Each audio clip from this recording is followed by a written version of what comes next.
ಮುಖ್ಯಮಂತ್ರಿ ಸಿದ್ದರಾಮಯ್ಯ ಡಿ.ಕೆ. ಶಿವಕುಮಾರ್ ಮಧ್ಯದ ಬಣ ಬಡಿದಾಟ ತೆರೆಮರೆಯಲ್ಲಿ ನಡೀತಾ ಇದೆ ಅನ್ನೋದು ನಿನ್ನೆ ಮಂಗಳೂರಿನ ಸಿದ್ದರಾಮಯ್ಯ ವೇಣುಗೋಪಾಲ್ ಅವರ ಭೇಟಿ ಸಂದರ್ಭದಲ್ಲಿ ಸ್ಪಷ್ಟವಾಗಿತ್ತು.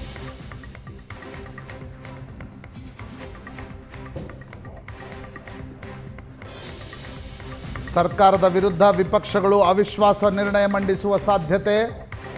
ಬಿಜೆಪಿ ಜೆಡಿಎಸ್ ಕೋಆರ್ಡಿನೇಷನ್ ಕಮಿಟಿ ಸಭೆಯಲ್ಲಿ ವಿಸ್ತೃತ ಚರ್ಚೆ. ಡಿಸೆಂಬರ್ 8ರಿಂದ 19ರವರೆಗೆ ಬೆಳಗಾವಿಯಲ್ಲಿ ವಿಧಾನಸಭೆಯ ಅಧಿವೇಶನ.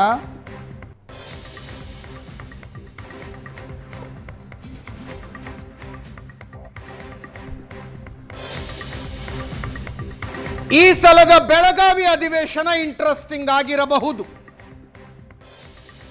ರಾಜ್ಯ ರಾಜಕಾರಣದಲ್ಲಿ, ಅದರಲ್ಲೂ ಆಡಳಿತ ಪಕ್ಷದಲ್ಲಿ ನಡೆದ ಚರ್ಚೆಗಳು, ಅದರ ಸುತ್ತಲೂ ಹುಟ್ಟಿಕೊಂಡ ವಿಶ್ಲೇಷಣೆಗಳು ಈ ಸಲದ ಬೆಳಗಾವಿ ಅಧಿವೇಶನವನ್ನ ಮತ್ತಷ್ಟು ಕುತೂಹಲಕಾರಿಯಾಗಿಸಿವೆ.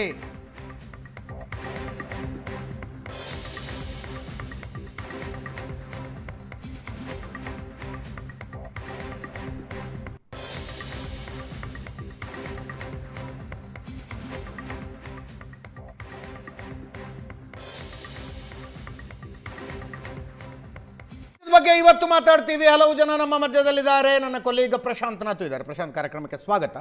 ದೇವರಾಜ್ ಅವರು ಜೆಡಿಎಸ್ನಿಂದ, ನಾಗರಾಜ್ ಯಾದವ್ ಅವರು ಕಾಂಗ್ರೆಸ್ನಿಂದ, ಅಶೋಕ್ ಗೌಡ ಅವರು ಬಿಜೆಪಿಯಿಂದ ಇದ್ದಾರೆ. 3 ಜನರು ಕಾರ್ಯಕ್ರಮಕ್ಕೆ ಸ್ವಾಗತ. ಇವತ್ತು ನಮ್ಮ ಜೊತೆಗೆ ಹಿರಿಯ ರಾಜಕೀಯ ವಿಶ್ಲೇಷಕರಾದ ರವೀಂದ್ರ ರೇಷ್ಮೆ ಅವರು ಕೂಡ ಇದ್ದಾರೆ. ರವೀಂದ್ರ ರೇಷ್ಮೆ ಅವರ ಕಾರ್ಯಕ್ರಮಕ್ಕೆ ಸ್ವಾಗತ. ತಮಗೂ ಕೂಡ. ಬೆಳಗಾವಿ ಅಧಿವೇಶನ ಬಹುಶಃ ಹಿಂದೆ ಯಾವತ್ತೂ ಇಷ್ಟೊಂದು ಕುತೂಹಲ ಕೆರಳಿಸಿರಲಿಲ್ಲವೇನು ಈ ಸರ್ಕಾರದ ಅವಧಿಯಲ್ಲಿ ವಿಶೇಷವಾಗಿ? ಇವತ್ತು ಸಿದ್ದರಾಮಯ್ಯನವರ ಪರಿಸ್ಥಿತಿ ಕಳೆದ ವರ್ಷ ನವೆಂಬರ್ 4ರಿಂದ ಅಮೆರಿಕದ ಅಧ್ಯಕ್ಷ ಜೋ ಬೈಡನ್ರಿಗೆ ಏನಾಯಿತು ಆ ಥರ ಆಗ್ಬಿಟ್ಟಿದೆ. ಅಂದರೆ ಯಾಕಂದ್ರೆ ಅವತ್ತು ಅವ್ರ ಪಕ್ಷ ಪರಾಜಿತ ಆಯಿತು. ಆದ್ರೆ ತಕ್ಷಣ ಅವ್ರೇನು ಅಧಿಕಾರ ಬಿಟ್ಟುಕೊಡ್ಬೇಕಾಗಿರಲಿಲ್ಲ. ಒಂದು ಜನವರಿ 20ರವರೆಗೂ ಕಾಯಬೇಕಾಗಿತ್ತು. ಇವರು ಪ್ರೆಸಿಡೆಂಟ್ ಎಲೆಕ್ಟು, ಅವರು ಔಟ್ ಗೋಯಿಂಗ್ ಪ್ರೆಸಿಡೆಂಟು. ಅದನ್ನು ಲೇಮ್ ಡೆಕ್ ಗೌರ್ಮೆಂಟ್ ಅಂತ ಕರಿತಾ ಇದ್ರು. ಯಾಕಂದ್ರೆ ಬದಲಾವಣೆ ಖಚಿತ, ಯಾವತ್ತು ಮುಹೂರ್ತ ನಿಗದಿ ಆಗೋದು ಮಾತ್ರ ಉಳ್ಕೊಂಡ್ಬಿಟ್ಟಿದೆ. ಹೀಗಾಗ್ಬಿಟ್ಟು ಎಲ್ಲರ ಮನಸ್ಸಲ್ಲಿ, ಅಧಿಕಾರಿಗಳ ಮನಸ್ಸಲ್ಲಾಗಲಿ, ಅವ್ರ ಸಹೋದ್ಯೋಗಿಗಳ ಮನಸ್ಸಲ್ಲಾಗಲಿ, ಯಾವಾಗ ಸಿದ್ದರಾಮಯ್ಯನವ್ರ ಬಾಯಲ್ಲಿ ಅಧಿಕಾರ ಶಾಶ್ವತವಲ್ಲ, ಅದು ನಮ್ಮ ಅಪ್ಪನ ಮನೆ ಆಸ್ತಿ ಅಲ್ಲ ಅಂತ ಬಂದ್ಕೊಂಡು ನಿನ್ನೆಲ್ಲ ಅವ್ರ ಸಹೋದ್ಯೋಗಿಗಳು ಆಪ್ತರೆಲ್ಲ ಅದನ್ನೇ ಹೇಳಿದ್ರು, ಅಧಿಕಾರ ಶಾಶ್ವತ ಅಲ್ಲ, ಅಧಿಕಾರ ಶಾಶ್ವತ ಅಲ್ಲ. ಯಾರ್ದು ಅಂತ ಹೇಳುವಲ್ರು, ಅಧಿಕಾರ ಶಾಶ್ವತ ಅಲ್ಲ ಅನ್ನೋ ಒಂದು ತೀರ್ಮಾನಕ್ಕಂತೂ ಬಂದಿದ್ದಾರೆ. ಹೀಗಾಗಿ ನಿಜ ಅಲ್ವಾ ಅವ್ರು ಹೇಳಿದ್ದು, ಅಧಿಕಾರ ಶಾಶ್ವತ ಅಲ್ಲ? ಹೌದೌದು. ಅದಕ್ಕೇನೆ ಒಂದು ಲೇಮ್ ಡೆಕ್ ಗವರ್ಮೆಂಟ್ ಶುರು ಆಗ್ಬಿಡುತ್ತೆ. ನಿನ್ನ ಅವ್ರು ಹೇಳಿದ ಕ್ಷಣದಿಂದ ಸಿದ್ದರಾಮಯ್ಯನವರ ನೇತೃತ್ವದ ಕಾಂಗ್ರೆಸ್ ಸರ್ಕಾರ ಅನ್ನೋದು ಒಂದು ಜಾರಕಿಹೊಳಿ ಅವರು ಹೇಳಿದ್ರು ಅಧಿಕಾರ ಬಿಡಲೇಬೇಕು, 30 ತಿಂಗಳಾದ್ಮೇಲೆ ಬಿಡಬಹುದು ಅಂದ್ರು. ಸಂಖ್ಯಾಬಲ ಇದೆ, ಎಲ್ಲ ಇದೆ. ಪರ್ಸೆಪ್ಷನ್ ಅಲ್ಲಿ ಅಯ್ಯೋ ಈ ನಿರ್ಗಮಿಸುವ ಮುಖ್ಯಮಂತ್ರಿ, ಹೊಸ ಮುಖ್ಯಮಂತ್ರಿ, ಇನ್ಕಮಿಂಗ್ ಚೀಫ್ ಮಿನಿಸ್ಟರ್ ಒಬ್ಬರಿದ್ದಾರೆ ಅನ್ನೋ ಥರ ಆಗ್ಬಿಡ್ತು. ಆ ವಾತಾವರಣ ಸೃಷ್ಟಿ ಆಗ್ಬಿಡ್ತು. ಸೊ ಜೋ ಬೈಡನ್ ಅವರು ಏನು ಯಾತನೆ ಅನುಭವಿಸಿದ್ರು 3 ತಿಂಗಳು, ನವಂಬರಿಂದ ಹಿಡಿದು ನವಂಬರ್, ಡಿಸೆಂಬರ್, ಜನವರಿ 20ರವರೆಗೂ is the president. No doubt, he has all the authority, but still is not the president. President elect ಅಲ್ಲಿ ಪಕ್ಕದಲ್ಲಾಗಿ ರೆಡಿಯಾಗಿ ಬಂದು ಕೂತ್ಕೊಂಡ್ಬಿಟ್ಟಿದ್ರು. ಈಗ ನಾವು ನೋಡ್ತಾ ಇದ್ದೀವಿ ಕರ್ನಾಟಕ ಪರಿಸ್ಥಿತಿ. ಬದಲಾವಣೆ ಖಚಿತ ಅನ್ನೋದು ಸ್ಪಷ್ಟವಾಗಿದೆ. ಅಂದರೆ ಬದಲಾಗುವ ಮುಖ್ಯಮಂತ್ರಿ ಅನ್ನೋ ಇನ್ನು ಮುಂದೆ ಜನ ಹಾಗೆ ನೋಡ್ತಾ ಇರ್ತಾರೆ. ಸಿದ್ದರಾಮಯ್ಯವ್ರದ್ದು ಯಾವತ್ತು ಅಲ್ಲಿ ಡೇಟ್ ಫಿಕ್ಸ್ ಆಯಿತು, ಯಾವತ್ತು ಅನ್ನೋದು ಸೋನಿಯಾ ಗಾಂಧಿ ಅವ್ರು ತೀರ್ಮಾನ ಮಾಡ್ತಾರೆ. ಯಾಕಂದ್ರೆ ಹೈಕಮಾಂಡ್ ತೀರ್ಮಾನಕ್ಕೆ ಇಬ್ಬರು ಭದ್ರ ಆಗ್ತೀವಿ ಅಂತ ಅವ್ರು ಪದೇ ಪದೇ ಬ್ರೇಕ್ಫಾಸ್ಟು, ಲಂಚ್ ಮೀಟಿಂಗ್ ಎಲ್ಲದರೂ ಹೇಳಿದ್ದಾಗೋಗ್ಬಿಟ್ಟಿದೆ. ಹೀಗಾಗಿ ಒಂದು ಲೇಮ್ ಡೆಕ್ ಸರ್ಕಾರ ವಿಧಾನಸಭೆ ಅಧಿವೇಶನ ಎದುರಿಸಬೇಕಾಗಿದೆ ಬೆಳಗಾವಿಯಲ್ಲಿ. ಬಟ್ ಆದರೂ ಕೂಡ ಪ್ರತಿಪಕ್ಷದ ತಯಾರಿ ಏನು ಸಾಲದು, ಅವರು ಉಡಾಫೆ ಮಾತುಗಳು ಹೊರತಾಗಿ ಈ ಸರ್ಕಾರವನ್ನು ಯಾವ ರೀತಿ ಇಕ್ಕಟ್ಟಿಗೆ ಸಿಕ್ಕಬಾರ್ದು ಆ ಥರ ಒಂದು ಯಾವುದೇ ಒಂದು ತಾತ್ವಿಕ ಪ್ರಹಾರ, ಸೈದ್ಧಾಂತಿಕ ಪ್ರಹಾರ ಯಾವುದೂ ಇಲ್ಲವೇ ಇಲ್ಲ. ಯಾಕಂದ್ರೆ ನಿಮ್ಮ ಸರ್ಕಾರ ಹಿಂಗೆ ನಡೆಸಿದ್ರಿ. ಒಮ್ಮೆ ಯಡಿಯೂರಪ್ಪನವ್ರು ಕೆಳಗಿಳಿದ ಮೇಲೆ ಮುಂದಿನ ನಿಮ್ಮ ಸರ್ಕಾರ ಅದೇ ಥರನೇ ಇತ್ತು. ಇವಾಗ ಕಾಮ್ ಚಲಾವ ಮುಖ್ಯಮಂತ್ರಿ ಥರ ನೋಡ್ಬಿಟ್ರಿ ನೀವೆಲ್ಲ ಬಸವರಾಜ ಬಾಬು. ಯಾಕಂದರೆ ಸಿದ್ದರಾಮಯ್ಯನವರಿಂದ ನೀವು ಮುಖ್ಯಮಂತ್ರಿ ಪದವಿ ತೊಗೋಬೋದು, ಬಟ್ ಸಿದ್ದರಾಮಯ್ಯ ಆಗೋದು ಭಾಳ ಕಷ್ಟ. ಯಾವ ರೀತಿ ಯಡಿಯೂರಪ್ಪನವರಿಂದ ಬಸವರಾಜ ಬೊಮ್ಮಾಯಿ ಚೀಫ್ ಮಿನಿಸ್ಟರ್ ಆದರು, ಬಟ್ ಯಡಿಯೂರಪ್ಪ ಆಗೋದು ಆಗಲಿಲ್ಲ. ಮಾಸ್ ಲೀಡರ್ ಆಗೋದು ಭಾಳ ಕಷ್ಟ. ಈಗ ಮುಂಬರುವ ಡಿ.ಕೆ. ಶಿವಕುಮಾರ್ ಅಥವಾ ಯಾರು ವೈಲ್ಡ್ ಕಾರ್ಡ್ ಎಂಟ್ರಿ ಆದರೂ ಕೂಡ ಅವ್ರಿಗೆ ಅದೇ ಸಮಸ್ಯೆ. ಮತ್ತು ಸಿದ್ದರಾಮಯ್ಯನಂಥ ಮಾಸ್ ಲೀಡರ್ನ ರಿಪ್ಲೇಸ್ ಮಾಡಿದ ಮುಖ್ಯಮಂತ್ರಿ ಹೆಂಗಿರಬೇಕು ಅನ್ನೋದು. ಸೊ ನನಗೆ ಮಾತ್ರ ನಿನ್ನೆಯಿಂದನೇ ಇದು ಲೇಮ್ ಡಕ್ ಗೌರ್ಮೆಂಟ್ ಆಗಿದೆ. ನನ್ನ ಪ್ರಾಥಮಿಕ ನೋಟದಲ್ಲಿ ಹಂಗೆ ಅನಿಸ್ತಾ ಇದೆ ಸರ್ಕಾರದ ಸ್ವರೂಪ. ಎಸ್, ನಾಗರಾಜ್ ಯಾದವ್ರೆ, ನನಗೆ ಅರ್ಥನೇ ಆಗಲಿಲ್ಲ ಹಿರಿಯ ಪತ್ರಕರ್ತರು ಯಾವ ರೀತಿ ಹೇಳ್ತಾರೆ ಅಂತ. ಆಗಾಗ ಅಮೇರಿಕಲ್ಲಿ ನಡೆದ ಚುನಾವಣೆಗಳಾಯಿತು, ರಿಸಲ್ಟ್ ಆಯಿತು, ಅವರು ಆ ಕಾಲಕ್ಕೆ ಬಿಟ್ಕೊಡ್ಬೇಕಾಯಿತು. That's a different comparison to completely wrong ಅಂತ ಮಾತನ್ನು ಹೇಳ್ತಾ ಇದ್ದೀನಿ. ನಾವು ಅಧಿಕಾರ ಶಾಶ್ವತ ಅಲ್ಲ ಅಂತಕ್ಕಂಥ ಇದೇನು ಹೊಸದಾಗಿ ಉಟ್ಕೊಂಡಿರ್ತಕ್ಕಂಥ ಪದನಲ್ಲ ವಾಕ್ಯ. ನಾನೇ ಇರ್ತೀನಿ ಅಂತ ಬಂದಿದ್ದವರು ಅಧಿಕಾರ ಶಾಶ್ವತ ಅಲ್ಲ ಒಂದು ನಿಮಿಷ ತಿಳ್ಕೊಬೇಕು ಸರ್. ಶಾಶ್ವತದ ಪದ ಏನು? 5 ವರ್ಷದ ಅಧಿಕಾರ, 5 ವರ್ಷ ಚುನಾವಣೆ ಆಗಲೇಬೇಕು, ಜನ ತೀರ್ಮಾನ ಮಾಡೋರು ಕೇಳಬೇಕು. ಅದು ಶಾಶ್ವತ ಅಂತ ಹೆಂಗೆ ಹೇಳ್ತೀರಿ ನೀವು? Nobody is going to permanently chief minister. ನೀವು ಹೇಳ್ತೀರಾ 5 ವರ್ಷ ಸಿದ್ದರಾಮಯ್ಯ ಹೇಳ್ತಾ ಇರ್ತಕ್ಕಂಥದ್ದು. ನಾಗರಾಜ್ ಅವರು ಈಗ ನೀವು ಹೇಳ್ತೀರಾ 5 ವರ್ಷ ಸಿದ್ದರಾಮಯ್ಯ ಅವರು ಮುಖ್ಯಮಂತ್ರಿ ಅಂತ. ಸರ್ 5 ವರ್ಷ ಕಾಂಗ್ರೆಸ್ ಸರ್ಕಾರ ಇರ್ತದೆ. ಯಾರಿಗೂ ಗೊತ್ತಿಲ್ಲ. ಕೇಳಿ ಸರ್ 140 ಜನ ಶಾಸಕರ ಸಂದರ್ಭದಲ್ಲಿ ಹೈಕಮಾಂಡಿನ ಬೆಂಬಲ ಇರೋವರೆಗೂ ಕೂಡ, ಶಾಸಕರ ಬೆಂಬಲ ಇರೋವರೆಗೂ ಕೂಡ ಖಂಡಿತವಾಗ್ಲೂ ಕೂಡ ಸಿದ್ದರಾಮಯ್ಯನವರು ಅಧಿಕಾರದಲ್ಲಿ ಇರ್ತಾರೆ. ಹೈಕಮಾಂಡ್ ನಾಳೆ ಬೆಳಗ್ಗೆ ಅವ್ರು ಇನ್ನೊಂದು ಜವಾಬ್ದಾರಿ ಕೊಟ್ಟು ನೀವು ಬಂದು ಈ ಜವಾಬ್ದಾರಿ ನಿಭಾಯಿಸಿ ಅಂದಾಗ ಶಿಸ್ತಿನ ಸಿಪಾಯಿಗೆ ಆ ಕೆಲಸ ಮಾಡಬೇಕಾಗಿರೋ ಕರ್ತವ್ಯ ಅವ್ರದ್ದು ಮಾಡ್ತಾರೆ. ಅದನ್ನೇ ಅವ್ರು ಹೇಳಿದ್ಕೊಂಡು ನಾಳೆ ಬೆಳಗ್ಗೆ ಅವರು ಡಿ ಕೆ ಶಿವಕುಮಾರ್ ಮುಖ್ಯಮಂತ್ರಿ ಹೇಳಿದ್ರೆ I am ready to welcome it ಅಂತ ಹೇಳಿದಾಗ ಆ ಹೃದಯವಂತಿಕೆನ ಮೆಚ್ಕೋಬೇಕಾಗ್ತದೆ. ಡೆಮಾಕ್ರಸಿಯಲ್ಲಿ ಅದು ಕೂಡ ಕಾಂಗ್ರೆಸ್ ಪಕ್ಷ ಇಂಟರ್ ಪಾರ್ಟಿ ಡೆಮಾಕ್ರಸಿ ನಂಬಿಕೆ ಇಟ್ಕೊಂಡಿರ್ತಕ್ಕಂಥವ್ರು, ಸಂವಾದದ ಮೂಲಕ ನಮ್ಮ ಸಮಸ್ಯೆಗಳನ್ನು ಪರಿಹಾರ ಮಾಡ್ಕೊಳ್ತಕ್ಕಂಥದ್ದು, ಸಮಸ್ಯೆಗಳನ್ನ ಹುಟ್ಟಾಕಿದಾಗ ಪಬ್ಲಿಕ್ಕಲ್ಲಿ ಮೀಡಿಯಾಗಳ ಮೂಲಕ ಇರ್ಬೋದು ಅಥವಾ ವಿರೋಧ ಪಕ್ಷಗಳ ಮೂಲಕ ಇರ್ಬೋದು, ಕಾಣದ ಕೈಗಳಿಂದ ಆಗಿರ್ತಕ್ಕಂಥ ಯಾವುದೇ ಒಂದು ಸುದ್ದಿ ವಿಚಾರಗಳು ಪ್ರಚಲಿತವಾಗಿ ನಡೀತಾ ಇರಬೇಕಾದ್ರೆ ಅದನ್ನು ನಾವು ಹೇಗೆ ಪರಿಹಾರ ಮಾಡಬೇಕು, ಗೊಂದಲ ಹೇಗೆ ನಿರ್ವಹಣೆ ಮಾಡಿಕೊಂಡು ಜನಗಳ ಮುಂದೆ ಹೋಗಬೇಕು ಅಂತಕ್ಕಂಥದ್ದನ್ನ ಚೆನ್ನಾಗಿ ಅರ್ತಿರ್ತಕ್ಕಂಥ ಯಾರು ಇದ್ರೆ ಡಿ ಕೆ ಶಿವಕುಮಾರ್ ಮತ್ತು ಸಿದ್ದರಾಮಯ್ಯ ಸಾಹೇಬ್ರು ಅಂತ ಹೇಳ್ತೀನಿ. ಅವರು 2 ಸಲ ಮುಖ್ಯಮಂತ್ರಿಗಳಾಗಿ ಹಲವಾರು ರಾಜ್ಯದ ಜ್ವಲಂತ ಸಮಸ್ಯೆಗಳಿಂದ ಹಿಡಿದು ರಾಜಕೀಯದ ವಿಚಾರಧಾರೆಗಳಿಗೂ ತಿಳ್ಕೊಂಡಿರ್ತಕ್ಕಂಥ ಒಬ್ಬ ಪ್ರತಿಭಾವಂತ ಮತ್ತು ವರಿಷ್ಠರಾಗಿರ್ತಕ್ಕಂಥ ಸಿದ್ದರಾಮಯ್ಯನವರು ಅವ್ರು ಹೇಳಿದ ಮಾತಲ್ಲಿ ತಪ್ಪೇ ಇಲ್ಲ ಅಂತ ಹೇಳ್ತಾ ಇದ್ದೀನಿ. ಅಧಿಕಾರ ಶಾಶ್ವತ ಅಲ್ಲ, ಯಾರಿಗೂ ಶಾಶ್ವತ ಇಲ್ಲ. ಯಾಕಂದ್ರೆ ವಿ ಬಿಲೀವ್ ಇನ್ ಡೆಮಾಕ್ರಸಿ ಅಂತ ಮಾತಾಡ್ತೀವಿ. ಕುತೂಹಲ ಇದ್ದದ್ದು ಕಾಂಗ್ರೆಸ್ಸಿನ ಈ ಟರ್ಮ್ ನಲ್ಲಿ ಒಬ್ಬರೇ ಮುಖ್ಯಮಂತ್ರಿನ, ಇಬ್ಬರು ಮುಖ್ಯಮಂತ್ರಿ. ನೋಡಿ ಒಂದು ನಿಮಿಷ ಹೇಳ್ತೀನಿ. Let me be very clear about it. No, I will tell you. I will tell you. See, ನಾವು ಎಸ್.ಎಂ. ಕೃಷ್ಣ ಅವರು ಇದ್ದಾಗ 5 ವರ್ಷಕ್ಕೆ ಮುಖ್ಯಮಂತ್ರಿ ಇದ್ರು ಅವರು. ಅವಾಗ ಏನು ಡಿಕ್ಲೇರ್ ಮಾಡಿಲ್ಲ ಇವರು 5 ವರ್ಷ ಇರ್ತೀರಂತ. ಇರಬೇಕಾಗಿತ್ತು, ಇದ್ರು. ಅವರು ಪ್ರೀಪೋನ್ ಮಾಡ್ಕೊಂಡ್ರು, ಎಲೆಕ್ಷನ್ ಮಾಡಿದ್ರು. ಈಗ ಸಿದ್ದರಾಮಯ್ಯ ಲಾಸ್ಟ್ ಟೈಮ್ 13 to 18 ಇದ್ರು, ಕೆಲಸ ಮಾಡ್ತಾ ಇದ್ರು, ಆಯ್ತು. ಈಗ ಹೈಕಮಾಂಡ್ ಅವರ ಸೇವೆ ಬೇರೆ ಕಡೆ ಬೇಕು ಅಂತ ಕೇಳಿದಾಗ ಹೈಕಮಾಂಡ್ ವಿರುದ್ಧ ನಿಂತ್ಕೊಳ್ಳೋಕ್ಕಾಗುತ್ತಾ? ಅದು ಹೇಳಕ್ ಬರ್ತದಾ?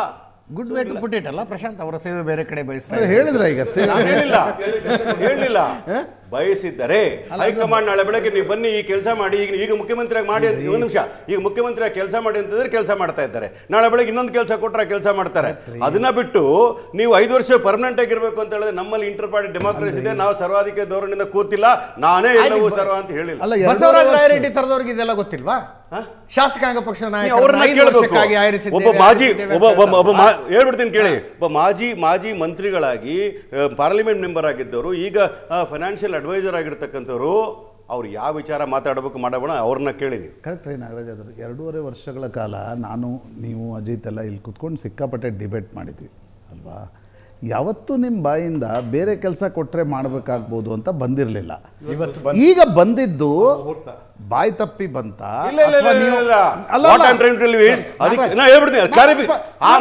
ನೀವು ಉತ್ತರ ಕೊಡ್ರಿ, ನಾನು ಕೇಳ್ತೇನೆ. ಬಾಯಿ ತಪ್ಪಿ ಬಂತ? ಆಗಾಗ ವೇಣುಗೋಪಾಲ್ರನ್ನ ಅಥವಾ ಆಗಿನ ಸನ್ನಿವೇಶ ಬೇರೆ ಇತ್ತು, ಈಗಿನ ಸನ್ನಿವೇಶ ಬೇರೆ ಸುರ್ಜೇವಾಲಾ ವೇಣುಗೋಪಾಲ್ರದ್ದು ಚೆನ್ನಾಗಿ ಕಾಂಟ್ಯಾಕ್ಟ್ ಇದೆ. Okay okay. ಆ ಕಾರಣದಿಂದ ದಿಲ್ಲಿ ಹಕ್ಕಿಗಳೇನಾದ್ರೂ ಬೇರೆ ಸುದ್ದಿ ಹೇಳಿ ನನಗೆ ಕುತೂಹಲ ಇದೆ ನಿಮ್ ಬಗ್ಗೆ. ಬಹಳ ಒಳ್ಳೆ ಪ್ರಶ್ನೆ ಕೇಳಿದ್ರಿ. ಇವತ್ತು ಮುಖ್ಯಮಂತ್ರಿ ಕೆಲಸ ಮಾಡು ಅಂತೇಳಿ ಅವ್ರ ಜವಾಬ್ದಾರಿ ಕೊಟ್ಟಿದ್ದಾರೆ. ನಾಳೆ ಬೆಳಗ್ಗೆ ಇನ್ನೊಂದು ಜವಾಬ್ದಾರಿ ಕೊಟ್ಟರೆ ಮಾಡ್ತೀನಿ ಅಂತ. ಯಾಕಂದ್ರೆ ಮೊನ್ನೆ ಅವ್ರು ಹೇಳ್ತಾರೆ ಏನಂತ ಗೊತ್ತಾ? ನಾಳೆ ಬೆಳಗ್ಗೆ ಡಿ ಕೆ ಶಿವಕುಮಾರ್ ಮುಖ್ಯಮಂತ್ರಿ ಅಂದ್ರೆ ನಾನು ಒಪ್ಕೊಳ್ತೇನೆ ಅನ್ನೋ ಮಾತನ್ನು ಹೇಳಿದ ಸಂದರ್ಭದಲ್ಲಿ ನೀವು ಅರ್ಥ ಮಾಡ್ಕೋಬೇಕಾಗ್ತದೆ, ನಾನೊಬ್ಬ ಶಿಸ್ತಿನ ಸಿಪಾಯಿಯಾಗಿ ಕೊಟ್ಟ ಕೆಲಸವನ್ನು ಮಾಡ್ತಾ ಇದ್ದೇನೆ, ಇನ್ಯಾವುದೇ ಜವಾಬ್ದಾರಿ ಕೊಟ್ಟರೆ ಮಾಡ್ತೀನಿ ಅಂತಕ್ಕಂಥ ಅರ್ಥ ಮಾಡ್ಕೊಳ್ತೇನೆ. ರೇಷ್ಮೆ ಅವ್ರ ಮೇಲೆ ಟೀಕೆ ಮಾಡ್ತೀರಿ. ಅವ್ರ ಪಾಪ ಅವ್ರ ಪತ್ರಕರ್ತರ ಶೈಲಿಯಲ್ಲಿ ಹೇಳಿದ್ರಪ್ಪ ಬೈಡನ್ ಮತ್ತು ಡೊನಾಲ್ಡ್ ಟ್ರಂಪ್. ನೀವು ಅದನ್ನೇ ಹೇಳ್ತಾ ಇದ್ದೀರಿ. ಪ್ರಶಾಂತ್ ಅವ್ರನ್ನಾಗ್ಲಿ ಅಜಿತ್ ಅವ್ರನ್ನಾಗ್ಲಿ ಸರ್, ನಮ್ಮ ರೇಷ್ಮೆ ನೀವು ಟೀಕೆ ಮಾಡಿ ದೊಡ್ಡವನಲ್ಲ. ಅವರು ಪತ್ರಕರ್ತರ ಶೈಲಿಯಲ್ಲಿ ಹೇಳಿದ್ರು. ನೀವು ಅವ್ರೇನು ಗೊತ್ತಾ ಎಲ್ಲೋ ಒಂದ್ ಕಡೆ ಇಲ್ಲ ಅವ್ರೇನಾಗಿದೆ ಗೊತ್ತಾ, ಎಲ್ಲೋ ಒಂದ್ ಕಡೆ ಔಟ್ ಗೋಯಿಂಗ್ ಚೀಫ್ ಮಿನಿಸ್ಟರ್ ಭಾವನೆ ಬಂದ್ಬಿಟ್ಟಿರೋ ರೀತಿ ಹೇಳ್ತಾರಲ್ಲ, ಅದು ತಪ್ಪು ಅಂತ ಹೇಳ್ತಾ ಇದ್ದೀನಿ. ಯಾಕೆಂದ್ರೆ ನಮ್ಮಲ್ಲಿ ಹೇಳಿದ್ರಿ ಮತ್ತೆ ಅರೆ ನಾನೇ ಒಳ್ಳೆ ಕಥೆ ಆಯ್ತಲ್ಲ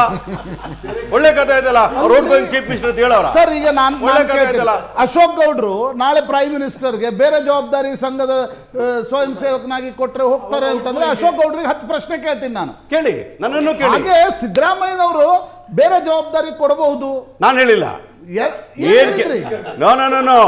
ಏನೇ ಜವಾಬ್ದಾರಿ ಕೊಟ್ರೆ ಮಾಡ್ತಕ್ಕಂಥ ಶಿಸ್ತಿನ ಸಿಪಾಯಿ ಇಲ್ಲ ಅನ್ನೋಷ್ಟು ಹೇಳ್ತೀನಿ. ಅದೇ ಸಿದ್ದರಾಮಯ್ಯ ಅವರು ರಾಜದೀಪ್ ಸರ್ದೇಸಾಯಿಗೆ 5 ವರ್ಷ ನಾನೇ ಮುಖ್ಯಮಂತ್ರಿ ಅಂತ ಹೇಳಿದ್ರು. ಮೊನ್ನೆ ಮೈಸೂರಿನಲ್ಲಿ ಬಜೆಟ್ ನಾನೇ ಮಂಡಿಸ್ತೀನಿ 5 ವರ್ಷ ನಾನೇ ಇರ್ತೀನಿ ಅಂತಕ್ಕಂಥದ್ದನ್ನು ಹೇಳಿದ್ರು. ಏಕಾಏಕಿ ಕಾಂಗ್ರೆಸ್ ವಕ್ತಾರರಾಗಿ ನೀವು ಹೇಳ್ತಿದ್ರಿ ಇಲ್ಲ ಬೇರೆ ಜವಾಬ್ದಾರಿ ಕೊಟ್ರೆ ಅಂತ. ನ್ಯಾಚುರಲಿ ನನಗೊಂದು ಕುತೂಹಲ ಮೂಡುತ್ತೆ. ನೀವೇನ್ ಹೇಳಿದ್ರೆ ಬಹಳ ದೊಡ್ಡ ತಪ್ಪು ಮಾತಾಡ್ತಾ ಇದ್ದೀರಿ. ನಾನೇನ್ ಹೇಳ್ತಾ ಇದ್ದೀನಿ ಅಂದ್ರೆ, ಈಗ ನನಗೆ ಕೆಲಸ ಕೊಟ್ಟಿರ್ತೇವೆ, ಮುಖ್ಯಮಂತ್ರಿಯಾಗಿ ಕೆಲಸ ಮಾಡ್ಲಿಕ್ಕೆ ಜವಾಬ್ದಾರಿ ಕೊಟ್ಟಿದ್ರೆ ಮಾಡ್ತಾ ಇದ್ದೀನಿ. ನಾಳೆ ಬೆಳಿಗ್ಗೆ ನಾನು ಏನ್ ಹೇಳಿದ್ರು ಕೆಲಸ ಮಾಡ್ಲಿಕ್ಕೆ ರೆಡಿ ಇದ್ದೀನಿ ಅಂತಂದ್ರೆ ನಾನೊಬ್ಬ ಶಿಸ್ತಿನ ಸಿಪಾಯಿ ಅಂತ ಮೆಸೇಜ್ ನ ಕೊಟ್ಟಿದ್ದಾರೆ. ಆದ್ರೆ ನಾಳೆ ಬೆಳಗ್ಗೆ ಹೈಕಮಾಂಡ್ ಹೇಳ್ತಾರೆ 5 ವರ್ಷ ನೀವು ಮುಖ್ಯಮಂತ್ರಿ ಆಗಿರಿ ಅಂದ್ರೆ 5 ವರ್ಷ ಮುಖ್ಯಮಂತ್ರಿ ಆಗಿರ್ತಾರೆ. ನಾಳೆ ಬೆಳಗ್ಗೆ ಡಿ.ಕೆ. ಶಿವಕುಮಾರ್ ಮುಖ್ಯಮಂತ್ರಿ ಮಾಡ್ತೀನಿ ಅಂದ್ರೆ ನಾನು ಸಹಾಯ ಮಾಡ್ತೀನಿ, ಸಹಕಾರ ಮಾಡ್ತೀನಿ ಅನ್ನೋ ವಿಚಾರ ಹೇಳಿದಾಗ ನೀವೇ ಅಪಾರ್ಥ ಮಾಡ್ಕೊಳ್ತಿರೋ ರೀತಿಯಲ್ಲಿ ಇದೇನು ತೋರಿಸ್ತಾ ಇದ್ದಾರೆ. ನಾವು ಇಂಟರ್ ಪಾರ್ಟಿ ಡೆಮೋಕ್ರಸಿ ಇಟ್ಕೊಂಡಿರೋದು, ಸಂವಾದ ಇಟ್ಕೊಂಡಿರ್ತಕ್ಕಂಥದ್ದು, ಹೈಕಮಾಂಡ್ ಹೇಳದಂಗೆ ಕೇಳ್ತಕ್ಕಂಥ ಶಿಸ್ತಿನ ಸಿಪಾಯಿಗಳು ಅಂತ ಹೇಳಿದ್ರೆ ನೀವು ಅದರಲ್ಲಿ ನಿಮ್ಮ ಕ್ಲಾರಿಫಿಕೇಶನ್ ಕೇಳಿದ್ರೆ ಕೊಟ್ಟಿದ್ದೇನೆ. ನಾನು ಕ್ಲಾರಿಫಿಕೇಶನ್ ಕೊಟ್ಟಿದ್ದೇನೆ. ಮುಖ್ಯಮಂತ್ರಿಗಳು ನಾಳೆ ಬೆಳಗ್ಗೆ ಹೈಕಮಾಂಡ್ 5 ವರ್ಷ ಇರಬೇಕು ಅಂದ್ರೆ ಅವ್ರು 5 ವರ್ಷ ಇರ್ತಾರೆ. ನಾಳೆ ಬೆಳಗ್ಗೆ ಡಿ.ಕೆ. ಶಿವಕುಮಾರ್ ಬಿಟ್ಕೊಡಿದ್ರೆ ಕೊಡ್ತಾರೆ. ಅದೇನು ತೋರಿಸಿದ್ರೆ we are so disciplined, we are not BJP, not JDS for power hungry ಅನ್ನೋ ಮಾತು ಹೇಳಿದ್ರಿ. Siddaramaiah also not power hungry ಅನ್ನೋ ಮಾತು ಹೇಳಿದ್ರಿ. D K. Shivakumar also not power hungry. ಅದು ಯಾವುದು ಸಂಬಂಧ ಇಲ್ಲ. ಶಾಸಕಾಂಗ ಪಕ್ಷದ ಸಭೆ ಶಾಸಕರು ನಾಯಕನನ್ನ ಎಲ್ಲರ ಅಭಿಪ್ರಾಯವನ್ನು ಪಡ್ಕೊಂಡು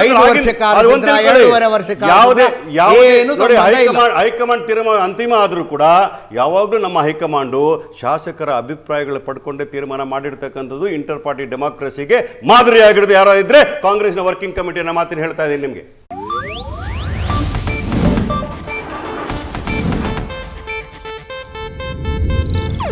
ಇದು ಏಷ್ಯಾನೆಟ್ ನ್ಯೂಸ್ ನೆಟ್ವರ್ಕ್ ಪ್ರಸ್ತುತಿ.